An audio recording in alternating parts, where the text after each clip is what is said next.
Hello, Philip here with another episode of Link4.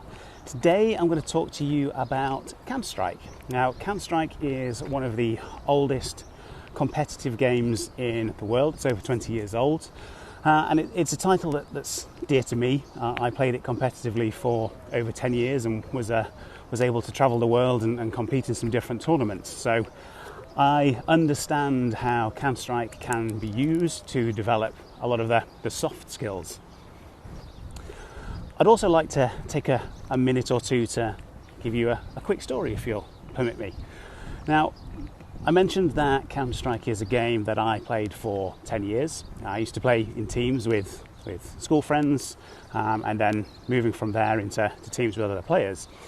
And I was actually playing in a team with friends when I was at university in Sheffield, in the UK, back in 2003, and there was a gaming cafe called the Frag Cafe in the centre of Sheffield, and we would go down there as a team and we would go and practice before tournaments, and it was interesting that in the days of the week where we didn't have lectures and we weren't involved in anything else, there were some children in there, probably 10, 11, 12 years old, those who actually weren't enabled to participate in the classroom. They weren't supported, so they had disruptive tendencies.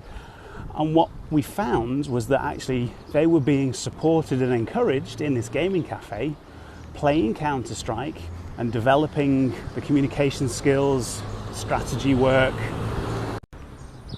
some of the leadership qualities, and it was an amazing experience to see and hear them and participate with them and give them some opposition as they were working together as a team and actually enjoying the experience, because it was a game, because it was something that they could engage with and had more control of. They actually enjoyed that experience and they got a lot from it, and that's part of what has led me on this journey to creating these videos for you and trying to help people such as yourselves understand how video games can be used to support children who are in a position where they don't necessarily engage in the classroom environment, or they have certain tendencies or requirements that means that they view the world in a different way. So let's now go into the 4 parts of Counter-Strike for today's video. Now, Counter-Strike is a game, team-based, a bit like League of Legends, and it is a 5v5. 5 players on one team, 5 players on the opposing team. Now, the difference when compared with League of Legends is that Counter-Strike has lots of different maps. So when playing a match, a map is selected and both teams will go onto that map and play the required amount of rounds. So normally that's up to 30 rounds to determine a winner. Now, the fact that there are lots of different maps means that players have to learn all the intricacies of every map. They need to know where the starting point is, where the key parts of the map are for their objectives, the best routes around the map, because the building sizes will differ, the alleyways will differ in terms of length, positioning, and so on. And this makes for quite an interesting setup in terms of the requirements to understand the maps and actually then develop a strategy with your team of how you want to attack and defend. Second aspect of Counter-Strike that I want to go through today is the economy. Now, Counter-Strike, I've mentioned, has rounds that are played through, and you then have an objective on a round-by-round basis.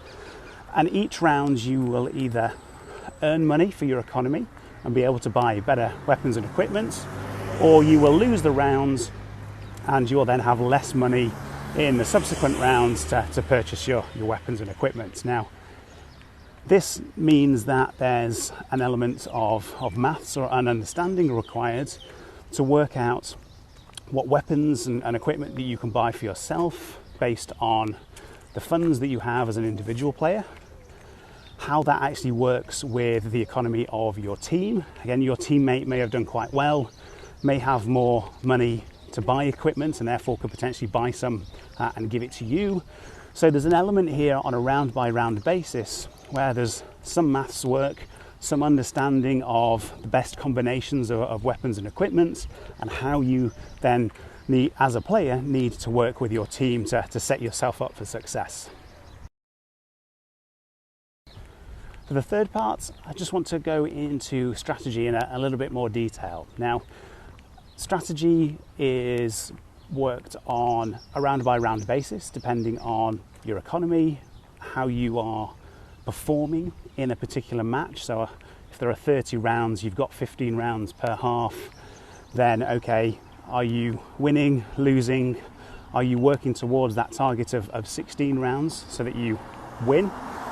And what does that mean on a round by round basis? Now, if you're a defending team, you may have agreed with your teammates to set up some defensive positions around the map. Now, the great thing with Counter-Strike is that changes and can change every round. So you try and keep your opponents guessing as to where you are going to be positioned, what that means in terms of your ability to back up your teammates, your ability to defend certain locations. And actually, the same is true when you're attacking. If you're on the attacking team, you will have multiple ways and multiple routes to get to your objective. So, do you use the same approach every round? Do you change it up? How do you actually adapt mid-round if something happens and your opposing team make a great play or a great move? And this strategic piece is something that I personally love about Counter-Strike. It's what kept me playing for 10 years, and I still watch it now. And this again provides a great opportunity for children to develop some of those thinking skills around, okay, in a certain scenario, what am I going to do? How am I going to get my team to succeed? And what do we need to think about and improve for the next round? So the fourth thing for today in this video related to Counter-Strike is the ace. An ace is when you, as an individual player, manage to eliminate all the players on the opposing team. So that would be a case of taking out all 5 members of the opposing team, and it goes on your scorecard, and you'll see that you've completed and eliminated all 5. That's what's called an ace.